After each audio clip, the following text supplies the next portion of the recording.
Bonjour à tous, aujourd'hui on se retrouve pour une nouvelle vidéo YouTube de conseils de révision par UE. Des tuteurs de chaque matière vont venir vous donner des conseils plus spécifiques pour leur UE pour vous permettre de bien travailler pendant ce mois de révision. Donc, concernant l'UE3B, on vous conseille de vous entraîner sur les QCM des séances d'école, des ED, parce que les QCM sont toujours très ressemblants. Et une fois que vous les avez compris, vous avez compris le fonctionnement, vous pourrez y arriver plus facilement.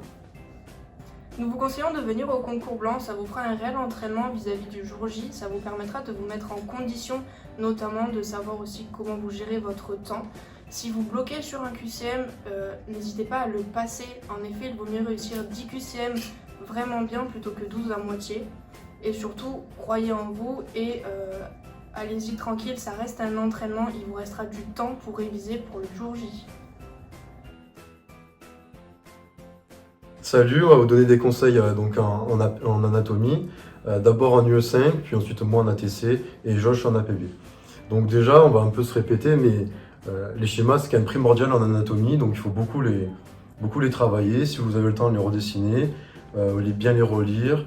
N'hésitez pas à travailler les légendes. Par exemple, vous prenez un schéma vide et vous essayez de réécrire les légendes à côté. Vous connaissez les profs, le professeur Prudhomme aime beaucoup ces schémas, pareil pour le professeur Bertrand. Le professeur Bertrand, par exemple, il cherche dans les généralités, le professeur Prudhomme, il cherche plutôt dans les détails. Monsieur Canova, ça va être pareil, c'est dans les généralités, vous connaissez les profs. Maintenant, c'est le moment de révision. Donc c'est des répétitions qu'il faut faire. Comme Baptiste vous a dit, c'est des schémas qu'il faut répéter. Le cours, d'habitude, vous le connaissez bien. Donc répétez, passez aux annales aussi. Les annales en UE5, c'est super important. Le niveau est tellement élevé qu'il faut passer aux annales pour savoir ce qui pourrait tomber. Ouais, exactement, et comme ça, vous allez vous familiariser avec les formulations des items des profs, et comme ça, au concours, vous ne serez pas du tout surpris. Donc on va passer à l'ATC. Donc en ATC, déjà, comme j'aime bien le dire, déjà, si vous n'aimez pas l'ATC ne va pas vous aimer. Donc déjà, voilà, il faut apprécier le cours quand vous le lisez. Donc toujours pareil, les schémas, on relit. Surtout, voilà, en ATC, le professeur Captier, comme vous l'avez vu, son cours, c'est vraiment juste un schéma. Donc en soi, si vous connaissez les légendes, déjà c'est bon. Donc après, c'est beaucoup de compréhension. Il y a peu de par cœur en ATC. Les formulations d'items, elles sont assez variables. C'est pas une phrase qui est prise du cours, vu qu'il n'y a pas de cours. Donc forcément, c'est que de la compréhension. Il faut se concentrer sur ses lacunes, se faire confiance sur ce qu'on connaît et insister sur les cours où on a un peu de mal. Et voilà, il faut éviter de trop se prendre la tête. S'il y a quelque chose qui manque un peu de précision en ATC, ça ne veut pas dire que c'est faux. Voilà. Vraiment, quand un item est faux, c'est qu'il y a vraiment quelque chose qui saute aux yeux et qui n'est pas cohérent. Et s'il y a un manque de précision, c'est juste sa manière de formuler les items, et donc il ne faut pas trop se prendre la tête sur ça. En APB, ça sera un peu le contraire, voire très le contraire, parce que ça sera les détails qu'il faut apprendre. Vous connaissez le professeur Pujol, vous connaissez son exhaustivité, donc c'est ça qu'il faut aller chercher. Encore une fois, pareil qu'en UE5, la répétition, c'est la clé. Okay, c'est les annales qu'il faut faire, il faut savoir le genre de piège qui pourrait tomber, même si chaque année ça change avec le professeur Pujol. Mais il a un style de formuler ses QCM. C'est très important d'assimiler ces QCM comme ça. Et après, normalement, ça devrait bien se passer. Vous connaissez les cours normalement, ça fait un moment que vous y êtes. Donc franchement, faites-vous confiance, c'est la chose la plus importante, que ce soit en ATC, en APB, en UE5 et dans toutes les autres matières. Ayez confiance en vous et tout se passera bien.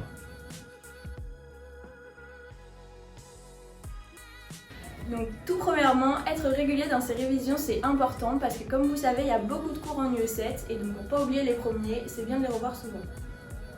De plus, on vous conseille pour les timons de réviser une dizaine de mots par jour, soit le matin en prenant votre café, soit le soir avant de dormir.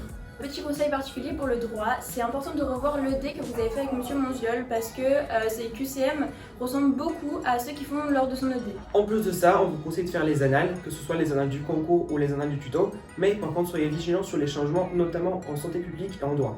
Si vous voulez réviser des QCM différents de ceux qu'on fait dans les séances tuto, il y a aussi la possibilité avec Tutorat Santé de s'entraîner de faire des séances ciblées sur les cours que vous voulez réviser. Si par exemple vous n'êtes pas très fort en philo, vous pouvez donc sélectionner que les cours de philo de Monsieur Moutot et comme ça avoir des QCM aléatoires des années d'avant du tuto pour pouvoir vous entraîner spécifiquement sur ça.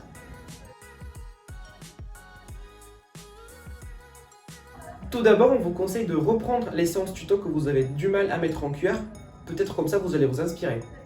Ensuite, c'est important de s'entraîner à rédiger. On sait que c'est long, 2 heures de son temps, mais bon, c'est hyper important pour voir en fait dans les conditions si vous arrivez bien à avoir le temps de tout faire en 2 heures et pour s'organiser, que le jour de l'examen, vous ne soyez pas perturbé par le temps. En plus, on vous conseille de relire les QR du tuto dans la mesure du possible et de relire également vos QR personnels. Aussi, reprenez bien les conseils que les TS vous ont donné lors des corrections personnelles. Aussi, on vous conseille de replonger spécifiquement dans les cours de santé publique, de droit, surtout revoir les lois et d'histoire parce que c'est ceux qui sont majoritairement oubliés pendant les QR, donc c'est important que vous revoyiez les notions clés en rapport avec ça pour pouvoir bien penser à les mettre pendant votre rédaction. On vous conseille aussi de faire une fiche éventuelle possible sur les différents axes que vous pouvez prendre pour la rédaction du plan, puisqu'on sait que vous aurez un peu du mal à rédiger un plan, donc ça pourrait vous aider aussi. On vous conseille aussi de revoir les questions et les tensions possibles principales par cours quand vous révisez chaque cours séparément. Et éventuellement de faire une fiche dessus. Donc cette année, elle est assez particulière. On sait qu'il y a moins de place, donc plus de compétition. Et c'est pour ça qu'il ne faut pas négliger les petites matières comme la tige. Même si ça représente que 10 points, bah, c'est toujours 10 points à prendre. Évidemment, c'est pas nécessaire de travailler autant qu'une grosse matière comme la maths ou l'U7 par exemple. Au niveau des énoncés, prenez bien le temps de lire attentivement, ce serait con de passer à côté d'une néomutation ou d'une pénétrance incomplète. À savoir que pour la pénétrance incomplète, ne partez pas trop loin, soit c'est évident au niveau de l'arbre, soit c'est précisé dans l'énoncé, donc attention. Au niveau des valeurs données, établissez bien si c'est une fréquence d'une maladie chez les hommes, chez les femmes ou dans la population générale, ce qu'on appelle prévalence, ou si c'est une fréquence d'un allèle. C'est très important du coup d'avoir bien compris, puisque ça permettra de passer moins de temps à apprendre par cœur. Et les exos, c'est un peu toujours les mêmes. Donc soyez méthodiques aussi, par exemple quand vous avez un arbre, ce que vous pouvez faire c'est noter toutes les différentes possibilités à côté et rayer celles qui sont impossibles dès que vous voyez quelque chose dans l'arbre ou dans l'énoncé qui fait qu'on ne peut pas avoir ce type de résultat. Vous pouvez aussi écrire les données de l'énoncé directement sur l'arbre pour faire gagner du temps. Étant donné que la compréhension est quand même assez importante en tige, vous pouvez, n'hésitez pas à poser un maximum de questions à vos tuteurs. On est là pour vous répondre. On vous conseille de commencer par l'épigénétique, c'est assez rapide et puis globalement c'est du cours donc c'est toujours les mêmes pièges qui tombent. Puis enchaîner sur les QCM sur lesquels vous êtes le plus à l'aise. Aussi, attention à bien lire attentivement les items et à faire attention aux mots qui peuvent se ressembler. Typiquement isolement, isola, c'est un piège qui est tombé une fois en anal, donc bien lire les mots de manière attentive et avoir les termes corrects du cours. Aussi, ne paniquez pas si vous voyez qu'un item, vous ne pouvez pas y répondre avec les données d'énoncé, ça existe et c'est possible. Donc ne vous inquiétez pas, il se peut que des items soient faux, puisqu'on ne peut pas déduire la réponse avec l'énoncé. Si vous bloquez sur un QCM, surtout on ne panique pas, on passe à autre chose, on y revient à la fin. Ne perdez pas de temps sur des QCM qui pourraient être trop compliqués. Vous savez que vous n'avez pas forcément le temps de terminer à chaque fois.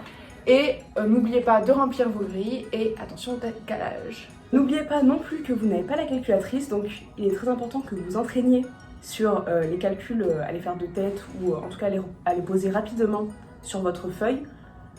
Surtout les racines carrées. Après, la prof n'ira pas plus loin que la table de 12 au maximum. Donc ne paniquez pas, les calculs ne seront pas trop durs. Mais il est important de savoir les faire.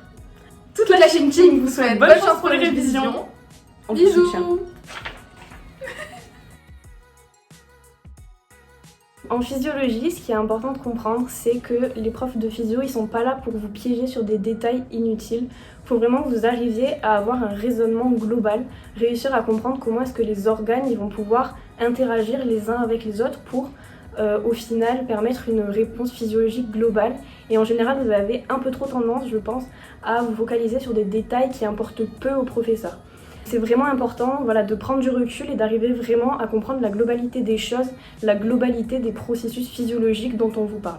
Pour les QCM, où il y a des exercices à faire, par exemple, comme c'est le cas pour le cours de Monsieur Mateki, nous ce qu'on vous conseille vraiment, c'est que quand vous êtes chez vous, il faut que vous entraîniez à faire les exercices sans calculatrice.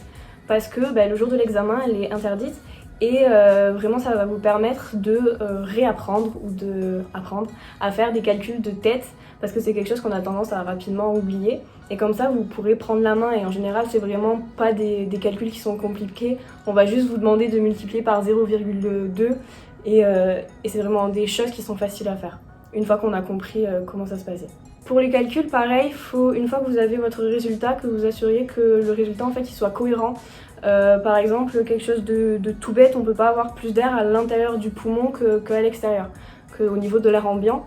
Et donc voilà, ça c'est des choses qui sont un peu bêtes, mais ça vous permet de réaliser quand vous avez peut-être fait une grosse erreur et donc de reprendre les choses plus calmement. De même, quand vous avez encore une fois des QCM avec des calculs, nous ce qu'on vous conseille c'est de vraiment, dès que vous voyez un QCM avec un calcul, vous marquez toutes les formules sur votre brouillon, comme ça vous évite de vous embrouiller une fois que vous êtes et vous saurez mieux où c'est qu'il faut aller et quelle formule il faudra utiliser. C'est un peu la même chose avec les QCM, par exemple sur la courbe de l'oxygène ou bien la courbe de Barcroft. Ce qu'on vous conseille, c'est de pareil, apprendre à refaire la courbe de l'oxygène pour toutes les situations qu'on a vues et donc d'apprendre à la refaire au brouillon. Et ensuite, une fois que vous avez le QCM, vous pouvez réfléchir à partir de la courbe que vous avez tracée et ce sera beaucoup plus clair pour la résolution des QCM. Et enfin, ça c'est quelque chose qui va être valable pour toutes les matières en fait, mais le plus important c'est de réussir à trouver votre méthode de réflexion. C'est-à-dire qu'il y a des personnes qui vont plutôt avoir tendance à réfléchir sur les formules, quelque chose de plus mathématique, et d'autres personnes qui vont plutôt essayer de chercher la logique derrière ce qu'on vous explique. Et il y a d'autres personnes qui vont faire les deux, pour certaines parties du cours, vont utiliser des formules et pour d'autres parties, utiliser la logique. Et il n'y a pas de bonne méthode, la bonne méthode c'est vraiment celle qui vous correspond le mieux. Et voilà, il faut vous entraîner à réfléchir avec votre méthode et ne pas improviser le jour du concours à se mettre à réfléchir avec une toute nouvelle méthode alors que vous n'en avez pas l'habitude.